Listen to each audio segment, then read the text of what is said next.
Volvida mais uma semana, cá estamos para lhe trazer mais um médico de família. Hoje abrimos mais uma vez as portas do nosso consultório, aqui do seu médico de família, para falarmos sobre saúde oral e volto a ter na minha companhia mais uma vez a Débora. Débora, mais uma vez, bem-vinda. Olá, é um prazer sempre estar aqui contigo. Débora, hoje vamos voltar outra vez a falar de saúde oral, mas vamos concretamente falar sobre algumas doenças e os problemas que podem acontecer, que sabemos que não é só nos dentes. E por isso começo desde logo por te perguntar, então, quais são as principais doenças que afetam a nossa boca, enfim, os nossos dentes, sendo que normalmente a cárie é aquela que é mais conhecida e provavelmente aquela que é mais prevalente, não é? Sim, hoje queria falar convosco e contigo especialmente sobre realmente as doenças mais prevalentes na boca, que são a cárie dentária, que atinge o tecido dentário em si, e a periodontite, que atinge não o dente, mas os tecidos que o rodeiam. E sem dúvida que a cárie dentária é a doença mais prevalente a nível da boca. Afeta cerca de 90% da população. Felizmente eu vejo que as novas gerações já têm um cuidado maior com a boca e também, como falamos num dos programas anteriores, através do cheque dentista, eu vejo que os jovens têm cada vez uma boca mais cuidada. Hoje em dia é frequente os jovens chegarem à idade adulta sem nunca terem tido uma cárie, o que é um avanço muito bom. No entanto, a cárie ainda afeta 90% da população e, portanto, é muito significativo. O que é a cárie dentária? A cárie é uma desmineralização dos tecidos duros do dente, que é provocada por bactérias que existem na nossa boca e que, ao se alimentarem especialmente de açúcares, vão libertar ácidos que vão começando a desmineralizar o dente. Inicialmente pode nem se ver, o dente começa a ficar desmineralizado, mas ainda não tem cavidade. Algo só superficial, não é? Só superficial. E posteriormente, se não for tratada, vai acabar por chegar ao interior do dente, provocar dores, como já falamos sobre esse assunto, e em última instância podemos acabar por perder o dente porque a cárie não foi tratada. Sendo que essas mesmas bactérias podem entrar na corrente sanguínea também, não é? Ou seja, não é só propriamente a questão do dente, mas podem acabar por afetar mais do que a própria região da boca, não é? Exatamente. Geralmente as bactérias que acabam por atingir outras partes do corpo são mais as bactérias relacionadas com a periodontite, com a doença gengival e não propriamente estas que produzem a cárie. Mas sim, como já vimos noutras alturas, as bactérias orais acabam por ter consequências se não forem devidamente eliminadas no restante do corpo. Mas o problema é que muitas das cáries, sobretudo aquelas primeiras manchas que surgem, as primeiras cáries, até são em zonas que nós não vemos, ou na parte interior dos dentes, ou normalmente até entre os dentes, o que dificulta até, assim, muitas vezes também uma higiene oral defeituosa, sem uso, enfim, do fio dental, entre outras coisas, mas realmente muitas vezes elas surgem sem nós nos apercebermos. É quase silenciosa. Exatamente. O problema é que quando já surge uma dor é porque a cárie já avançou muito. Muitas vezes as cáries, nós vemos um pequeno pontinho e quando vamos a abrir o dente já está a cárie muito evoluída, porque há cáries que são cáries silenciosas e que, portanto, há pessoas que têm muita tendência para este género de cáries e têm que estar sempre a vigiar. Também há cáries que aparecem em zonas escondidas, como entre os dentes, e muitas vezes as pessoas não se apercebem, e por isso é que é tão importante ir regularmente ao dentista, que vai fazer um exame clínico e visível, ver o que é que há de visível, e também, quando necessário, fazer uma radiografia panorâmica. Devemos fazer regularmente, anualmente, ou no máximo 2 em 2 anos, vai nos permitir ver o que não é visível a olho nu e vai-nos permitir detectar cáries que muitas vezes estão escondidas. A verdade é que se nós formos ao dentista de uma forma regular, o próprio dentista ele vai dizer quando é que é feita a ortopantomografia ou não, não é? Ele vai dizer, olha, está na altura de voltarmos a fazer aqui um raio-x geral. Sendo que até é mais simples hoje em dia, enfim, as tecnologias aumentaram, evoluíram, hoje em dia é feito até localmente, só no momento, ou seja, não há nada como não ir ao dentista de forma regular. E porque muitas vezes somos surpreendidos. Eu mesmo, de vez em quando, nós fazemos como família, no mínimo de 6 em 6 meses vamos ao dentista, e quando lá aparece, olha, já está aqui uma coisinha, gente, mas como é que é possível? Eu lavo os dentes. Ou seja, isso é a solução. A verdade é que muitas vezes já aparecem alguns sinais e sintomas que também nos devem, mesmo que seja entre esse período de visita ao dentista, dizer assim, ui, passa-se aqui, estou a ver aqui uma manchinha, deixa lá e ver o que é isto, não é? Exatamente. Essa é a altura ideal para agir. Mais vale pecar por zelo, em excesso, do que pecar por desmazelo. E, portanto, o que é que nos pode alertar para a possível existência de uma cárie? Muitas vezes nós associamos cárie a manchas pretas, escuras, mas quando a mancha está preta... Já avançou, não é? Das duas uma, pode ter existido ali uma cárie que entretanto remineralizou e fica ali uma mancha preta e o dentista até vai chegar lá e ver que está duro, é um tecido que já está duro e que já nem sequer deve ser tratado porque já está, o próprio organismo remineraliza com a saliva, remineralizou aquela cárie, ficou ali uma manchinha, mas não tem que ser removida porque não tem cárie. E, por outro lado, as manchas de cárie em fases mais iniciais até são brancas. Muitas vezes, quando nós olhamos, o paciente não vê nada, mas nós que temos olho clínico já estamos habituados a ver, vemos uma mancha opaca. E já não é, quase nem é preciso raio-x, confirmamos sempre com raio-x, mas já sabemos que quando abrirmos aquela mancha, lá por dentro já vai haver uma cavidade. E, portanto, é importante ir notando alterações nos dentes e essas manchinhas brancas, ou às vezes um bocadinho mais amareladas, podem ser o início de uma cárie. E a alteração da sensibilidade, ou seja, muitas vezes pode não ser nada, até pode ser circunstancial, mas também já pode ser indicativa de alguma coisa. Eu diria que essa é mais visível, não é? Ou seja, nós conseguimos perceber mais, temos ali mais resistência ou menos resistência ao frio ou ao quente, isso já deve dizer assim, passa-se aqui qualquer coisa, não é? Quais são os sinais em termos de sensibilidade de uma cárie em fase inicial? Muitas vezes é o doce. Quando comemos um chocolate e começa ali o dente a sentir ali uma impressãozinha, pode ser sinal que está uma cárie a iniciar-se. O doce, às vezes com um alimento muito ácido, por exemplo, se comemos aquelas maçãs verdes mais ácidas e o dente começa a sentir ali uma sensibilidade, pode ser o início de uma cárie. Okay. E também o frio. Geralmente as cáries iniciais têm uma sensibilidade ao frio. Se temos algum destes sintomas, o melhor será consultar o médico dentista para perceber se existe cárie ou não, porque às vezes pode não ser uma cárie, pode ser só hipersensibilidade dentária com outras origens.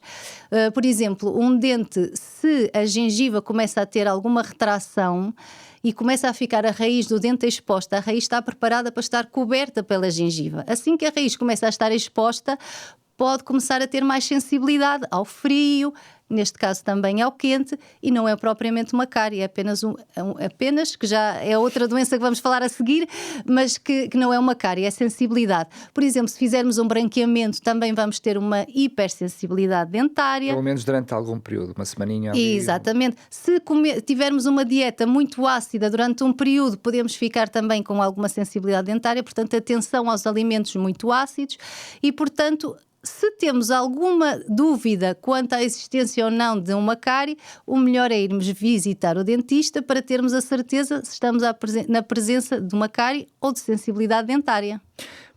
Deixa-me, antes de avançarmos para mais doença, falar sobre a questão da dor, que é, muitas vezes há pessoas que até sentem ali uma sensibilidade, sentem uma dor, tomam o comprimidinho um dia, tomam o comprimidinho outros 2 dias e a dor acaba por passar. Então, passou a dor, passou o problema. Exatamente. Acontece muitas vezes, não é? Acontece e isso normalmente acaba mal. Porque quando a dor provocada pela cárie começa, como eu disse, com uma dor pelo frio. Se a cárie não for tratada, começa também uma dor com o quente. Inicialmente, a dor com o frio é só quando recebemos o estímulo. Eu bebo uma água gelada, dói-me, mas para. Aí estamos ainda numa fase em que é mais fácil o tratamento. Se a dor já começa a prolongar-se alguns minutos após o estímulo, é sinal que a polpa está a ficar inflamada. Então aí existe uma pulpite, que pode ser reversível, mas se deixarmos progredir, pode-se tornar uma pulpite irreversível com um tratamento já muito mais invasivo, que é a endodontia do dente, o tratamento da polpa. Vamos ter que tirar a polpa, desinfetar e pode eventualmente... Chamada desvitalização, não é? Exatamente, e pode até chegar à necrose do dente. Portanto, um dente que está a doer com o frio, começa depois, passado uns dias, a doer com o quente. Às vezes começa a doer muito com o quente e alivia com o frio. Quando chegamos aí já é irreversível. porque já o nervo e a polpa dentária já estão muito inflamados. E quando às vezes deixa de doer, a pessoa pensa, olha, afinal está tudo bem. Só que quando volta, depois já volta com um abscesso, porque entretanto o dente necrosou, já deixou de ter sensibilidade, já não sente o frio e o quente, mas necrosou e depois vai dar origem a uma infecção com um abscesso, muitas vezes, o que ainda é pior. Desculpa lá, sendo que quando te ouvimos falar, dá a sensação que eu até consigo ter alguns estágios, porque já sei como é que a dor funciona, eu já sei quando é que devo ou não ir ao dentista. Ora, se for só assim, ainda não é preciso ir já a correr. Se for assado, já é melhor ir já a correr. Só que acontece uma circunstância, enfim, que a mim também já me aconteceu, que às vezes a cárie pode acontecer em determinados sítios do dente, até muito junto à gengiva, ou até por vezes debaixo da gengiva. Exatamente. Que ela é muito rápida a chegar como é que se diz, à raiz. Eu, sem ter dores nenhum, sem ter sintoma algum, até porque estava inferior à gengiva, a minha médica disse, ainda bem que veio já cá, lá está, por causa das visitas regulares, porque se demorássemos mais um bocadinho ela já podia estar numa situação difícil. Eu não tive dor nenhuma, nem sabia que ela existia, porque eventualmente nem a própria médica na visita anterior conseguiu detectar que ela estava lá por ser inferior à gengiva. Portanto, mesmo não devemos esperar por ter a dor ou por se é de frio ou se é de quente. A visita regular diria, a melhor prevenção. Exatamente, é a visita regular, e mesmo entre as visitas, se sentirmos alguma coisa, mais vale ir ver logo o que se passa, porque nós não queremos que chegue a estas fases mais adiantadas. Até porque o tratamento é muito menos invasivo, não é que seja menos doloroso, mas demora menos tempo, é menos invasivo e até para nós é muito melhor. É assim, e até menos dispendioso por vezes. Praticamente sempre, porque é assim, se tratarmos uma cárie numa fase inicial, vamos limpar a cárie e restaurar. É um tratamento super simples, muitas vezes nem precisa de anestesia, porque nem sequer sente nada, portanto é um tratamento muito simples. Quando chegamos à fase de ter que fazer uma endodontia, uma desvitalização, já vai ter que ir várias sessões, o dente vai ficar morto, portanto vai ficar muito mais fragilizado, facilmente vai partir, facilmente vai ter que pôr uma coroa e poderá chegar a ter que extrair o dente e acabar por ter que pôr um implante ou uma prótese, e portanto nós não queremos chegar a esta fase. Muitas vezes as pessoas não vão ao dentista porque não querem estar a gastar dinheiro, porque eu compreendo que também às vezes não é fácil, só que quando deixam avançar as coisas, depois acabam por ter que fazer tratamentos muito mais complexos, muito mais dispendiosos. E gastam muito mais. E acabam por gastar muito mais dinheiro. Muito bem. Vamos fazer agora uma pequenina pausa. Já a seguir voltamos para a segunda parte. Vamos falar certamente de outras doenças que têm a ver com a saúde oral, mas também é muito, muito barato, até porque é grátis, a oferta que lhe vou fazer já a seguir. TV Novo Tempo, o canal da saúde, o canal da esperança. E cá estamos para a segunda parte do nosso Médico de Família de hoje. Voltamos a falar sobre a saúde oral, mas agora volto também a fazer a nossa oferta. Se não conhece, fica a conhecer o guia de estudo A Máquina Humana. Se já conhece e já sabe quão bom é este manual e quão útil é para si, quem sabe fazer a sugestão de poder pedir este manual para alguém que sabe que vai precisar dele, ou pelo menos então seja um de nós e divulgue este manual, que traz muitas dicas práticas para um estilo de vida saudável, mas fala também e essencialmente também da saúde no prato, como pode ter um estilo de vida e uma alimentação muito saudável. Estamos a falar de saúde oral e a alimentação também é muito importante na nossa saúde oral. E o melhor de tudo é que é mesmo totalmente gratuito. Basta enviar uma mensagem para o 933 93 9291. Depois entraremos em contato consigo para lhe fazer chegar este guia de estudo à sua casa pelo correio. Não hesite, ficamos à sua espera. Débora, vamos voltar a falar de doenças, mas não é só de dentes que falamos de doenças. Já mencionaste no início do nosso programa que as doenças na área do suporte do dente, ali na gengiva, também são um problema para a nossa saúde oral, não é? Exatamente, e se calhar são umas doenças, é um tipo de doenças menos conhecida e que é muito importante, até porque, como eu te estava a dizer há pouco, as bactérias presentes na doença periodontal, a doença da gengiva, do ligamento que liga a gengiva ao osso e do próprio osso, são elas as responsáveis por se espalharem pelo organismo e irem originar outros tipos de doenças noutras partes do corpo, e portanto é muito importante controlar esta doença periodontal, que geralmente começa com a gengivite, que já todos ouvimos falar, que é uma inflamação da gengiva. Uma gengiva saudável não sangra. Portanto, quando a nossa gengiva está a sangrar, é sinal que temos que escovar mais e devemos ter mais cuidado com ela. O que me dizem muitas vezes é: mas a gengiva sangra muito, por isso eu até evito de escovar, que é para não magoar mais a gengiva, o que é completamente errado. Sempre? Quando sangra sempre é porque tem uma É pouco, mas sangra sempre. É assim, há sempre um traumazinho, pode haver um trauma na escovagem, se calhar pode estar a escovar com muita força, pode haver um trauma ligeiro, mas quando se tem gengivite, a gengiva sangra muito. Basta pôr mais abundantemente. Por exemplo, se estivermos no consultório e pusermos o jato de ar, basta pôr o jato e é o suficiente para a gengiva começar a sangrar.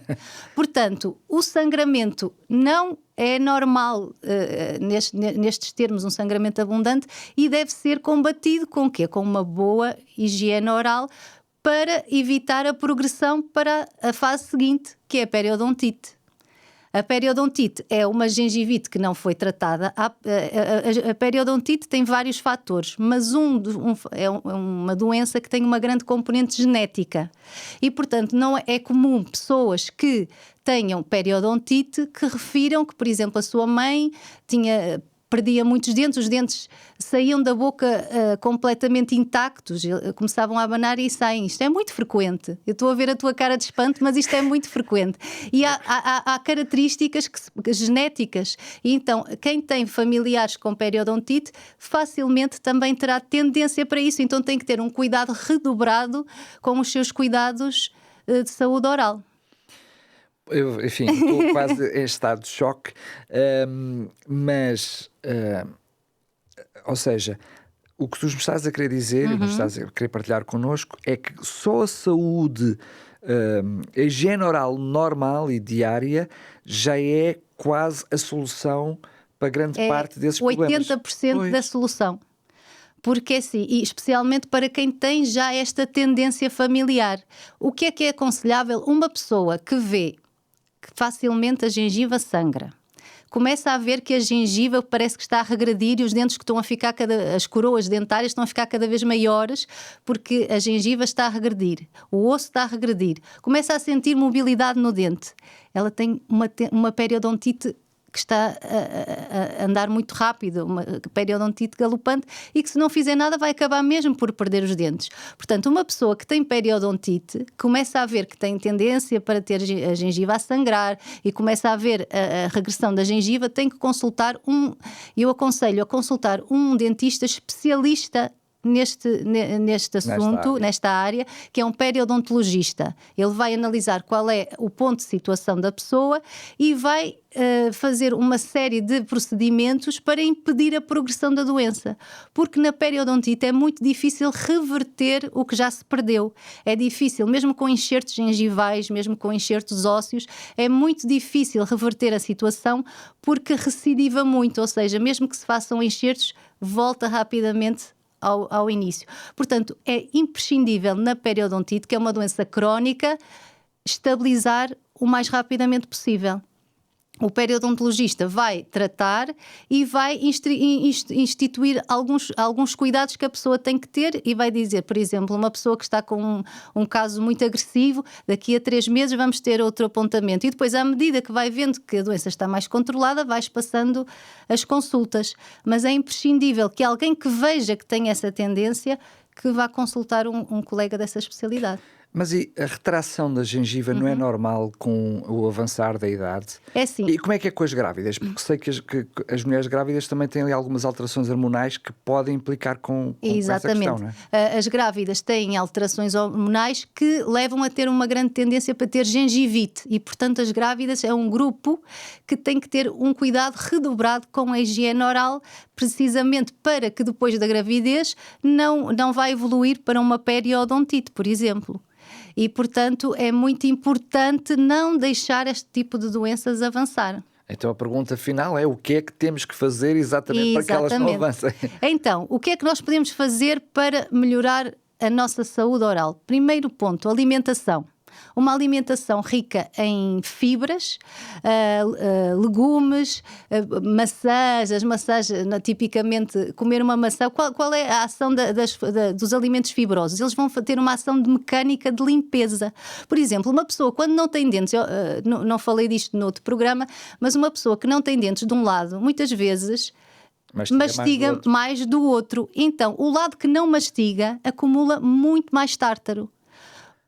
Ou uma pessoa mesmo porque que tenha não faz essa limpeza natural. Exatamente, mesmo que uma pessoa tenha os dentes todos, mas mastiga mais para um lado do que para o outro, eu automaticamente sei qual é o lado que ela mastiga mais, precisamente porque o lado que não mastiga não faz essa limpeza natural dos alimentos e acaba por acumular mais tártaro. Portanto, preferir alimentos fibrosos, evitar alimentos açucarados, isto é regra básica.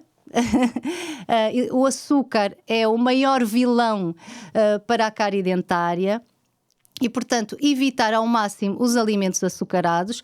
O risco de cárie aumenta se consumirmos açúcar mais de 4 vezes por dia ou quando o consumo é superior a 50 gramas, ou seja, cerca de 12 colheres de chá. Eu diria que estes valores devem ser diminuídos ainda ao máximo, portanto, porque as bactérias que produzem a cárie alimentam-se dos açúcares e, portanto, é eliminar o açúcar ao máximo. Depois, quanto à consistência dos alimentos, preferir alimentos mais rijos e evitar os alimentos pastosos, precisamente porque e pegajosos, como aqueles caramelos que ficam colados nos dentes, são terríveis para a progressão da cárie dentária.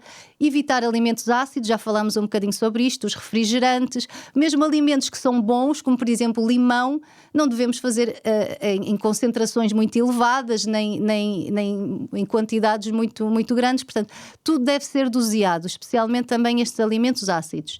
Depois, evitar comer entre as refeições. Eu vejo que este é um ponto que muitas vezes as pessoas descuram e que faz toda a diferença.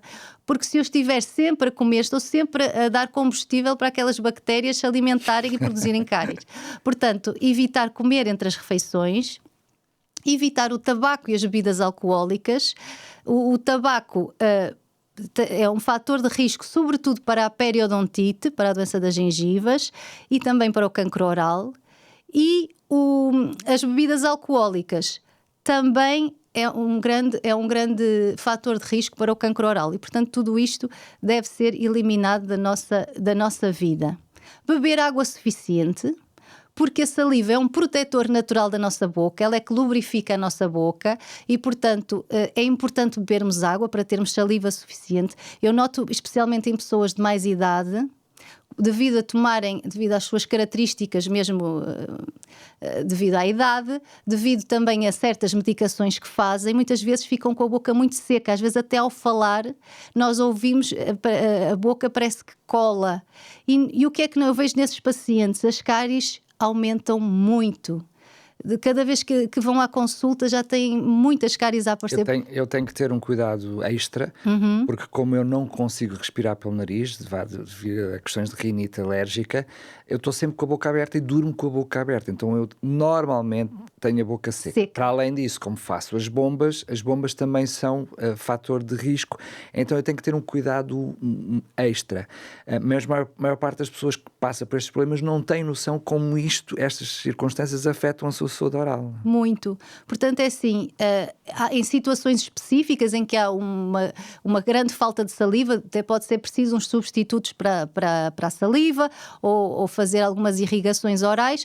De qualquer forma, beber água é o ponto número 1, beber água suficiente para termos saliva suficiente na boca. E saúde oral, ou seja, higiene oral, o que é que deveríamos fazer? Porque já vimos, quer neste programa, quer no programa anterior que fizemos, que a saúde oral eu diria, 80% dos problemas ficam resolvidos. Exatamente, a higiene oral é super importante. Portanto, remover estas bactérias e os restos alimentares que vão ficando na boca para prevenir estas doenças. Então, escovar 3 vezes ao dia, durante 2 minutos com pasta fluoretada.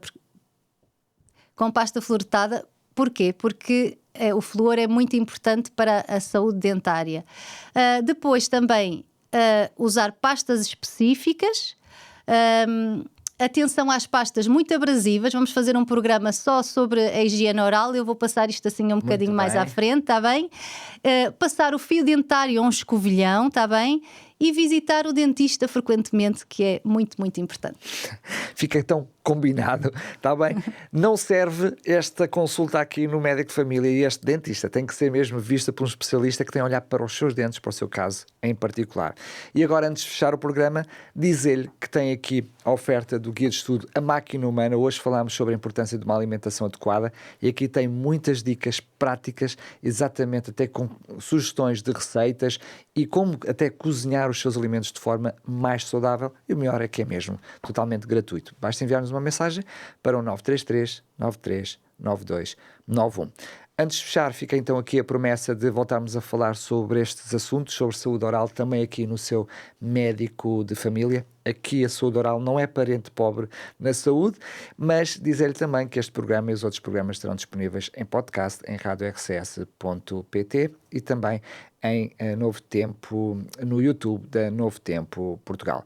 Marcamos encontro consigo para o próximo programa. Se quiser também deixar alguma sugestão para podermos falar aqui no seu médico de família, faça-nos chegar através dos mesmos contactos. Teremos todo o gosto em, num próximo programa, falar sobre o assunto. Até ao próximo programa, se Deus quiser.